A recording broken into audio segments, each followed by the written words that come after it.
Zell Delbridge, Benchmark Realty, Murfreesboro, Tennessee. I'm going to show you how easy it is to use the Tennessee Department of Commerce and Insurance's website for the public information to look up and verify whether or not, in this case, I have a real estate license. I could use somebody else's license, but if I were to stumble upon something embarrassing, that would not be good. So I'm going to use me, if that's okay with the viewers. So let's just go ahead and use my license number to look me up in one of the many professions. Now, not all of Tennessee's professions are regulated out of Commerce and Insurance. We have the Tennessee Department of Corrections. We have the Tennessee Department of Health, obviously. We're going to do license there for health workers. We're going to have education, which is going to have their own database. So we may have a lot of different people with a lot of different licenses.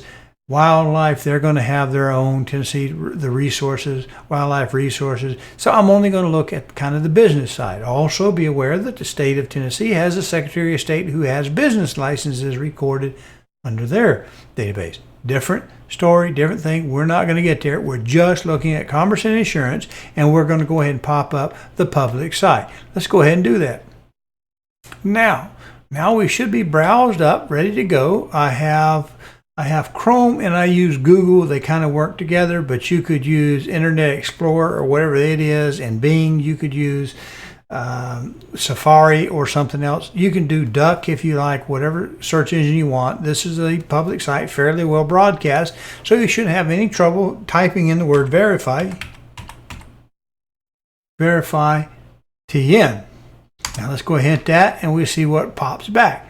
Well, it happens to be the very first one. This is the one we want, which is the one that says HTTPS. That's a secure socket verified.tn.gov. Let's pull that up. We have a captcha to make sure that we're not some insidious robot out here designed to scrape the public information databases and that sort of thing, that we're actually a people.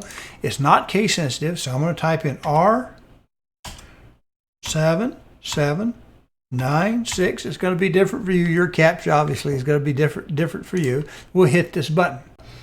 And again, we could look, if we were looking for, I don't know, a contractor or someone that has his name and we can't quite get them to pop up, do not panic right away. You might just have to give them a phone call and ask them for their license number again and make sure that they have it under a certain discipline, because this code over here, where it says architects and engineers, is a pull down, a lot of different professions in there.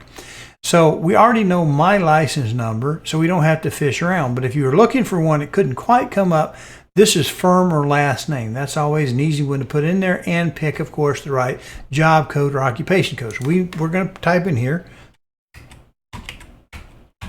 my license number, and we're going to do the pull down. Now, right off the bat, you can see we have under the A&E, we have architects, engineers, interior designers, landscape architects, if I could spit that out.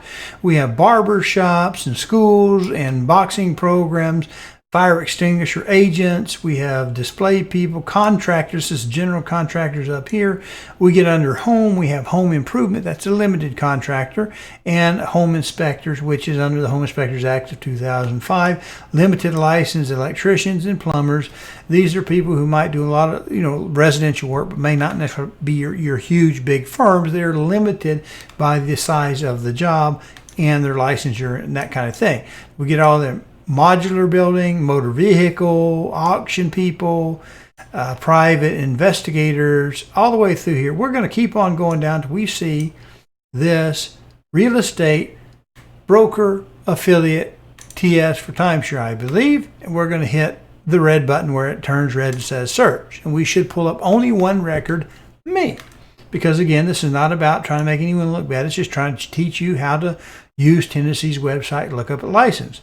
And the first thing we want to look for is this status, active. So we know I got a license, and then we know it's active. Another thing you might be interested in is look over to here to see if I have the original date. When did I originally get a license by the state of Tennessee? And that's 2013.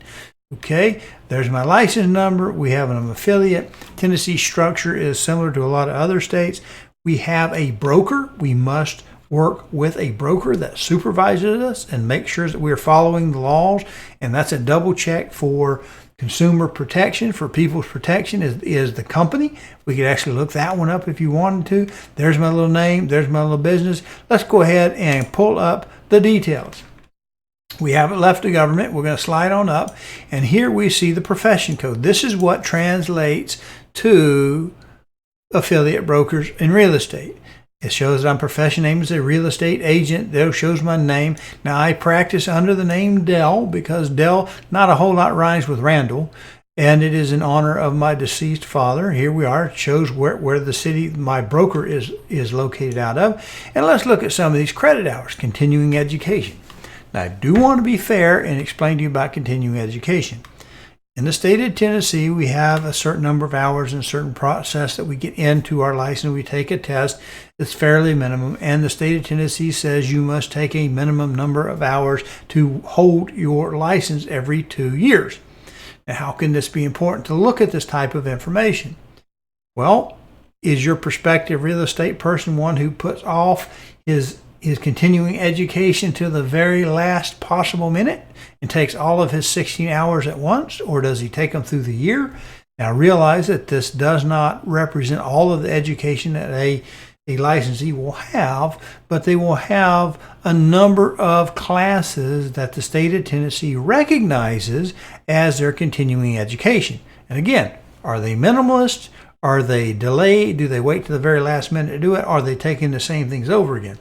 First, you need to understand that a certain number of these hours are required minimum. They're called the core. It's just kind of like going to college. You have a core curricula and then you have electives. Well, we have the same things here.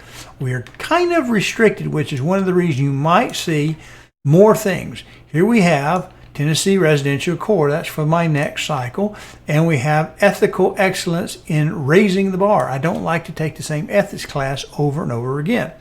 My association requires that class. The one above, the state of Tennessee, requires me to have, and the rest of them are hours I can take. So if I have to have 16 hours, I've got 10 of them. It allows me to take 6 hours for my own interest. But maybe I want to do a little bit more than just the bare minimum. So let's see what we got going on here. Again, this is a 2-year cycle. We saw that I'm coming up for renewal in just a short period of time from when I'm recording this. And we go through here. We see Section 1031 tax deferment. We see it's not a termite letter. We see these were done in 20 last year. Cyber fraud awareness. Contract to close. 21 ways to lose your license. Actually, that's a very good class.